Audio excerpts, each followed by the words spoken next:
लोगों का तांता लगा रहता था। लेकिन मैं बंगाल का होने के नाते, बंगाल में हमारे यहाँ जातीयता की बीमारी नहीं है। हम एक गिलास में पानी पी सकते हैं, थाली में खा सकते हैं, हमारे यहाँ कोई भेदभाव नहीं है, क्योंकि ऋषि दयानंद के जन्म काल से पहले बंगाल की धरती पर राजा राममोहन राय ने काम। अगर इन परिस्थिति को किसी को जानना हो, मैं दावा के साथ कहता हूँ कि राजा राममोहन राय को पढ़े बिना इन सच्चाई का जाना संभव नहीं। इसमें तो बहुत बड़ा नुकसान किया है। अभी पिछले 20 मई को मेरा कार्यक्रम था तालकटोरा स्टेडियम में सुब्रमण्यम स्वामी के साथ। सुब्रमण्यम स्वामी के प्रवीण बढ़िया थे उसमें। अभी सुब्रमण्यम स्वामी कल आए भी थे कलकत्ता में, आज अखबार में आया है, ये कार्ड है उसका, विश्व हिंदू परिषद का था कार्यक्रम। तो इस्लाम वालों को जो आरक्षण के लिए यूपी वाले परेशान कर रहे हैं, तो उसमें मुझे सिद्ध करना था इस्लाम में आरक्षण का प्रावधान है या नहीं।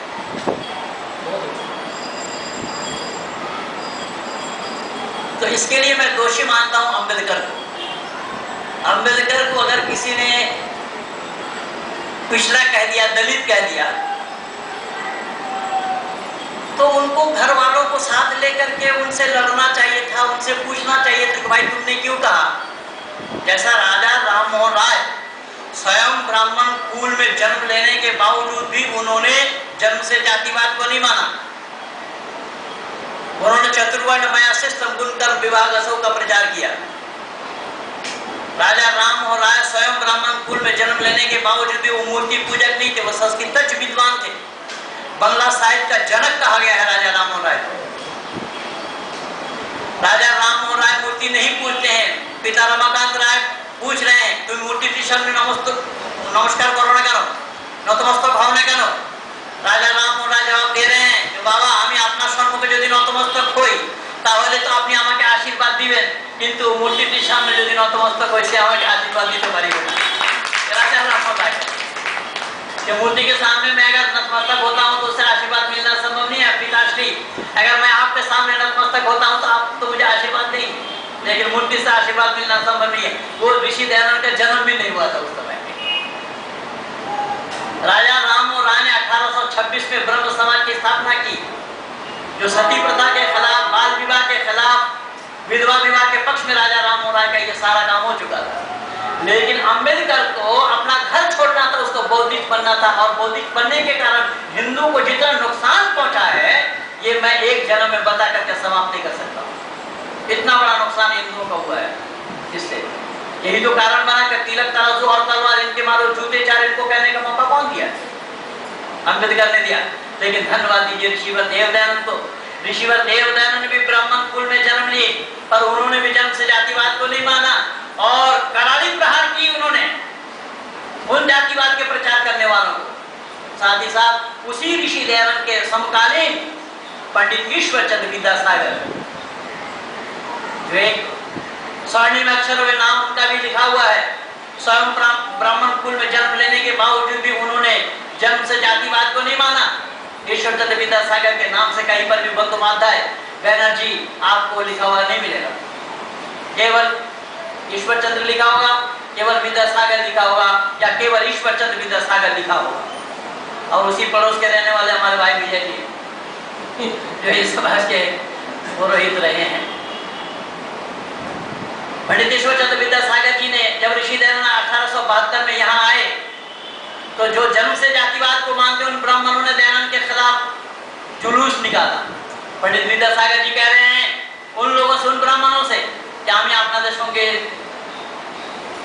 যেতে পারিব না, কারণ স্বামী দয়ানন্দ, ঋষি দয়ানন্দ তিনি বেদকে সামনে রেখে বেদের প্রচার প্রসারের জন্য তিনি অগ্রসর হয়েছেন। উনি সত্য পথাবলম্বী, সত্যের প্রতিষ্ঠার জন্য, সত্যের প্রচারের জন্য উনি লেগে আছেন। ওর বিরুদ্ধে আমি যেতে পারিব না, ये विद्यासागर जी कह रहे हैं। और ऋषि दयानंद को मैं धन्यवाद इसलिए देना चाहता हूं कि राजा राममोहन राय से वो काम नहीं हुआ, पंडित ईश्वर चंद्र विद्यासागर जी से वो काम नहीं हुआ जो काम ऋषि दयानंद ने किया है। क्या किया है कि ऋषि दयानंद ने काम वो किया है कि मुझ जैसे मुस्लिम परिवार में जन्म लेने वालों को वेद पाठी बनाकर पंडित की उपाधि देकर के समाज में प्रस्तुत किया। ये काम ऋषि यहाँ हवालों से हुआ है, ये मैंने लिखा हूँ सारा। तो मैं इस वक्तव्य में तालकटोरी स्टेडियम में मैंने बोला पिछले 20 मई को कि हमारे उस काल में इस हिंदू घराने के जातिवाद को का सारा फायदा मुसलमानों ने और ईसाइयों ने उठाया। भारत में आज जितने भी मुसलमान हैं कोई आसमान से गिरे नहीं है, आसमान से टपके नहीं है, जमीन के अंदर से निकले नहीं है, वो हिंदू में से ही मुसलमान बने।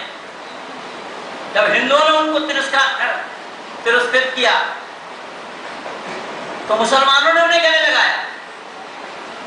तो आमन्तु बिल्लाहि कमा हुआ बिअस्माइहि व सिफातिहि व क़बिलतु जमीअ अहकामिहि, ईमान मुफस्सिर में मुज़म्मिल में आया है कि मैं अल्लाह पर ईमान लाता हूँ, अल्लाह के सिफती नाम पर ईमान लाता हूँ, उसके अहकाम पर ईमान लाता हूँ।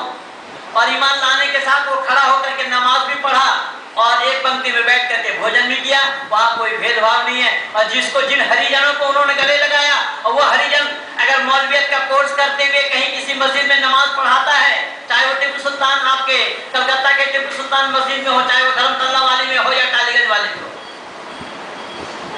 और कभी हामिद अंसारी उपराष्ट्रपति जो कि इसी कलकत्ता में रहे हैं, रहने वाले गाजीपुर के हैं, यूपी के, लेकिन इसी कलकत्ता में रहे हैं, तो टिप्पू सुल्तान मस्जिद में अगर धर्मतल्ला में नमाज पढ़े हो तो उसी इमाम के पीछे उनको भी नमाज पढ़ना पड़ा। सलमान खुर्शीद को भी उसके पीछे नमाज पढ़ना पड़ेगा, राशिद अलवी को भी उसके पीछे नमाज पढ़ना पड़ेगा, शकील अहमद को भी उसके पीछे नमाज पढ़ना पड़ेगा, मुख्तार अब्बास नकवी को भी उसके पीछे नमाज पढ़ना पड़ेगा, शहनवाज हुसैन को भी उसके पीछे नमाज पढ़ना पड़ेगा।